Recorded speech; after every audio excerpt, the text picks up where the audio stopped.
Telugu film directors association elections ఈ రోజున start అయ్యాయి. అయితే ఈసారి డైరెక్టర్ అయినటువంటి సాయి రాజేష్ కూడా పోటీ చేస్తున్నారు. ఆయన సీనియర్ డైరెక్టర్ నుండి వీరశంకర్ గారు ఆ ప్యానెల్లో పోటీ చేస్తున్నారు. ఒకసారి మన దగ్గర ఉన్నారు. సార్, ముందుగా ఆల్ ది బెస్ట్. ఇటీవల బేబీతో సక్సెస్ అయ్యారు, ఇప్పుడు మళ్ళీ నెక్స్ట్ మూవీ కూడా చేయబోతున్నారు కదా. ఈలోపు మీరు అసోసియేషన్కి ఏంటి ఈసారి జాయిన్ అయ్యారనుకుంటా? సార్, అంటే లాస్ట్ టైం కూడా నేను ఈసీ మెంబర్గా గెలిచానండి. ఈసారి వైస్ ప్రెసిడెంట్గా కంటెస్ట్ చేస్తున్నాను వీరశంకర్ గారి ప్యానెల్లో. ఏవో కొన్ని సంఘటనలు ఈ మధ్య చూస్తుంటే ఎక్కడో అసోసియేషన్కి ఇప్పుడు వర్క్ చేసిన డైరెక్టర్స్కి మధ్య సరైన ప్రాపర్ కోఆర్డినేషన్ లేదేమో అనిపించింది. అట్లీస్ట్ ఇప్పుడు మేము యాక్టివ్గా ఉండే డైరెక్టర్లు, నేను కానీ, బింబిసార డైరెక్టర్ వశిష్ఠ కానీ, శ్రీరామ్ ఆదిత్య, శైలేష్ కోల్ను, మేమందరం ఇప్పుడు వర్క్ చేసిన ఒక 60-70 మంది అందరం మేము గ్రూప్గా ఉన్నాం. యాక్టివ్గా సినిమాలు చేస్తున్న వాళ్ళు ఎలక్షన్లో కంటెస్ట్ చేస్తే మేము కాంట్రిబ్యూట్ చేయొచ్చు, మాకేదైనా సమస్య వస్తే అసోసియేషన్ మాకు ఉంటుందని ఈసారి ఎలక్షన్స్లో కంటెస్ట్ చేస్తున్నామండి. అంటే ఇప్పటి వరకు అంటే మీ ప్యానల్ నుంచి గెలిస్తే ఏమేమి చేయబోతున్నారు ఏంటి? ఇప్పటి వరకు గ్రూప్ హెల్త్ పాలసీ అనేది చాలా రోజుల నుంచి అది ఇదవుతుంది సార్. ఎందుకంటే మనం మా అసోసియేషన్ అంత ఆర్థికంగా అంత స్ట్రాంగ్గా లేదు. సో మేమేమనుకుంటున్నాం అంటే కమిటీ పరంగా మా ప్యానల్ గెలిస్తే కంప్లీట్ ప్యానల్ ఆ బాధ్యత తీసుకొని ఫండ్ పూల్ చేసి హెల్త్ ఇన్సూరెన్స్ అనేది చేయించాలి, అందరికీ ఫ్యామిలీస్ కానీ అందరికీ చేయించాలి. తర్వాత మెయిన్ థింగ్ స్టోరీస్ రాసుకొని కష్టాలు పడుతున్న అసిస్టెంట్ డైరెక్టర్లు ఉన్నారు కదా, వీళ్ళందరూ ప్రొడ్యూసర్ చేత అప్రోచ్ చేయించడం, పిచ్ డెక్లో హెల్ప్ చేయటం, ఇలా ఒక 10 పాయింట్లు మేము పెట్టుకున్నాం సార్.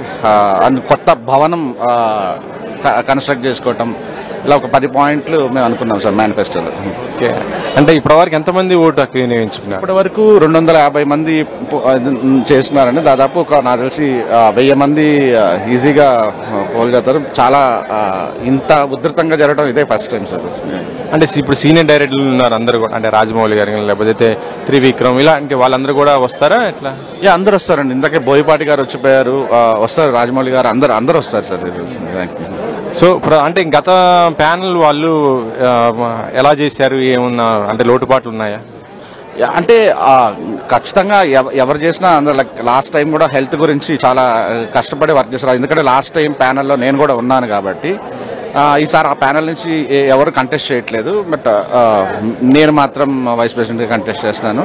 పోయినసారి హెల్త్ గురించి కాన్సన్ట్రేట్ చేశారు, ఈసారి కూడా మెయిన్ అయితే మాత్రం హెల్త్ గురించి అన్నట్టుగా ప్రయత్నం చేస్తున్నామండి.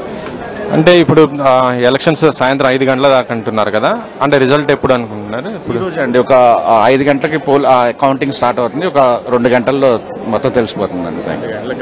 అంతే. Okay sir, all the best. మంచిగా ఇంకా మీరు బేబీ లాంటి సినిమాలు ఆల్రెడీ ఇప్పుడు రీమేక్ కూడా చేసి మళ్ళీ అక్కడికి వెళ్తున్నారు అనుకుంటా కదా? బేబీ హిందీ చేస్తున్నానండి. తెలుగు సార్? తెలుగు ఆ కథ రెడీ అయింది, ఇంకా ఎవరికి చెప్పాలి ఏంటనేది ఇంకా ఫిక్స్ అవ్వలేదండి. యాక్చువల్లీ ముందు హిందీ చేసిన తర్వాత వచ్చి ఇంకా తెలుగు చేస్తాను. అంటే ఈసారి ఎలాంటి స్టోరీ అనుకుంటున్నారు మామూలుగా? అంటే ఇప్పుడు మీ ఫస్ట్ సినిమానే దాదాపు, అంటే ఇది బేబీ దాదాపు 100 కోట్లు వసూలు చేసింది. సో ఎక్స్పెక్టేషన్స్ ఎక్కువ ఉంటాయి. ఒక స్టార్స్ చాలా మంది మీతో చేయాలని కూడా ఇంట్రెస్ట్ చూపిస్తుంటారు కదా, అలా పెద్ద స్టార్స్ తోటైనా మళ్ళీ లేకుండా ఒక చిన్న సినిమా చేసి మళ్ళీ ఒక బ్లాక్ బస్టర్ లాగా ఇట్లా కొట్టాలని? అంటే సినిమా నా చేతిలో కంట్రోల్లో ఉండి నా మాట ఎవరైనా అంటే నన్ను అర్థం చేసుకునే ఏ హీరో దొరికినా నాకు హ్యాపీగా వర్క్ చేస్తానండి. అది అలాంటిది ఏం హీరో పలానా కావాలని నేనేం పెట్టుకోలేదు. జస్ట్ షాకింగ్ వాల్యూ ఉండాలి. బేబీలో ఏదైతే ఒక షాకింగ్ వాల్యూ ఇచ్చామో అలాంటి కథ కోసమే వెయిట్ చేసి ఇన్ని రోజులకు నాకు ఒక పాయింట్ తట్టింది, దాని మీద డెవలప్ చేసుకుంటున్నాను sir. Okay sir, thank you. ఇది